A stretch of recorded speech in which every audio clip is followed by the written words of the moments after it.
Let's think about some reasons why it is so important for us as healthcare providers to understand the principle of osmosis. So as we've done before, let's think about a normal systemic capillary with individual endothelial cells comprising the capillary membrane. And we notice that there's small gaps between the individual capillary cells. We know that the blood enters from the arteriole. Here's some red cells going through, draining via a venule. And we know that there's tissue cells surrounding the capillary. Now, the reason that the tissue fluid forms is because the hydrostatic pressure at the arterial end of the capillary is greater than the osmotic pressure.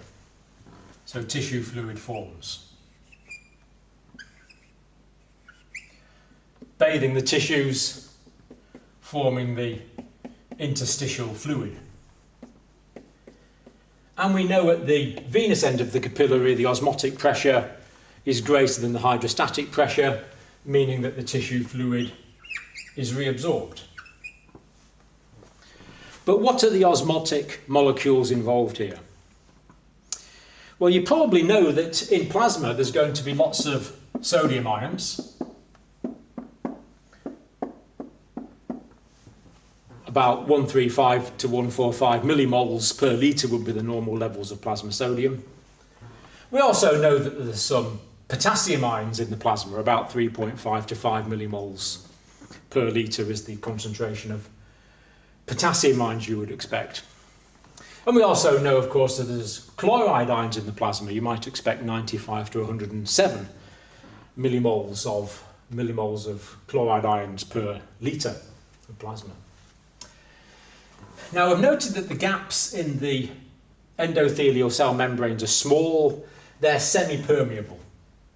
The water molecules will get out because the water molecules are small. But of course the ions, the sodium, the potassium and the chloride are also very small. So they can get out as well. So what we end up with is the same concentration of sodium and potassium ions in the plasma, in the intravascular compartment, and in the tissue fluid in the interstitial compartment. And this is important because sodium is very osmotic. If we had a situation where we had a lot of sodium ions on one side of a cell membrane and no sodium ions but water on the other side of the cell membrane, that could be very osmotic, especially at these sort of concentrations of 135 to 145 millimoles per litre. So these are about the same on both sides of the cell membrane, meaning there's no great osmotic potential on either side of the capillary endothelial vascular membrane generated by the sodium, the chloride and the potassium ions. Interestingly, inside cells, the situation is different. Inside the cells, the levels of sodium is very low, but the levels of potassium are very high. So in plasma and tissue fluid, it's low levels of potassium but high levels of sodium. And in the intracellular fluid, it's going to be high levels of potassium but low levels of sodium. So given that these ions are the same on both sides of the membrane, what is it that's generating the osmotic potential? Well, of course, the answer to that is the plasma protein molecules. Because we mentioned that this membrane is semi-permeable. It is a semi-permeable membrane. And it's permeable to water molecules and to small ions, which of course are only on an atomic scale, the sodium, potassium, chloride ions, but the protein molecules are huge and they do not fit through the gaps in the endothelial capillary cell membrane. So it's semi-permeable because it's not permeable to protein, but it is permeable to these other substances. So really what that means is the only difference between the intravascular compartment and the interstitial compartment is the presence of these plasma proteins. And it's the difference between the lack of plasma proteins here and the presence of plasma proteins here that develop the osmotic pressure. Now actually, if you take the whole osmotic pressure altogether, the vast majority of the osmotic pressure is generated by the sodium ions.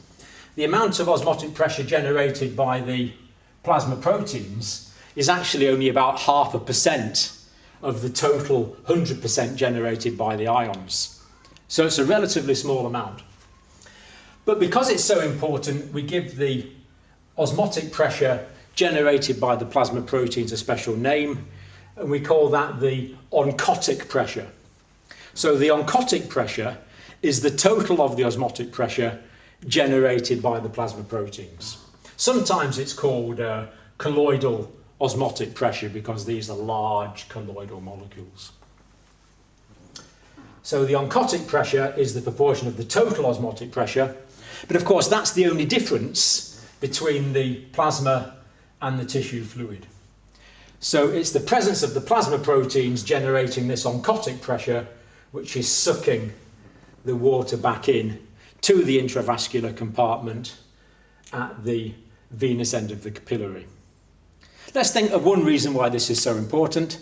Suppose someone, for whatever reason, was hypoproteinemic or hypoalbuminemic.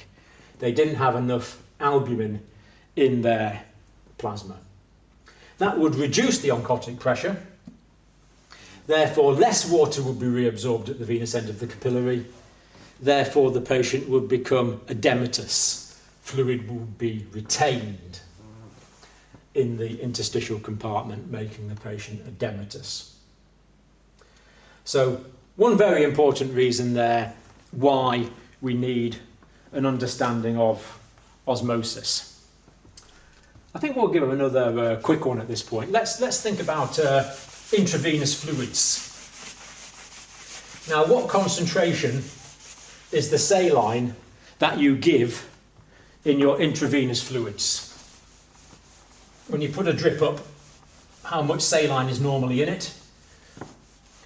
Well, you probably remember it's normally 0.9% saline, because that is the amount of saline in plasma, 0.9%. So here we have a red blood cell, and the red blood cell is going to contain sodium, potassium ions inside, particularly potassium ions inside. And there's going to be sodium ions in the plasma. But in physiology, we get movement of water out of the red cell and movement of water into the red cell, but it's the same amount of movement. There's an equilibrium of water between the environment inside the cell and the environment in the plasma roundabout. Because the osmotic potentials in the red cell are set up for that 0.9% concentration, the 135 to 145 millimole concentration of sodium in the plasma, 0.9%. Now suppose we gave pure water. Never do this, it's frightening just to think about it. But suppose we gave an intravenous solution which contained pure water. That would mean there's lots of water molecules in the plasma because we'd given intravenous pure water. And there'd be relatively less molecules of water in the red cell. In other words, we've changed the osmolarity of the plasma. And if a solution has less osmotic potential than the plasma, we call that a hypotonic solution. So pure water would be hypotonic. The 0.9% saline, of course, is the same osmolarity of the plasma. That's isotonic. But now we've given this grossly hypotonic solution. Which direction are the water molecules going to go in? Well, osmosis is movement of water from a watery area which you've now made this a watery area because you made a mistake and given intravenous water, into a less watery area. So we get a net movement of water into the red cells. And the red cell would get fuller and fuller and fuller until eventually it would just burst. There would be hemolysis or hemolysis.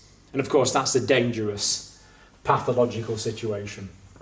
So we never want to give greatly hypotonic solutions. We want to give isotonic 0.9% saline.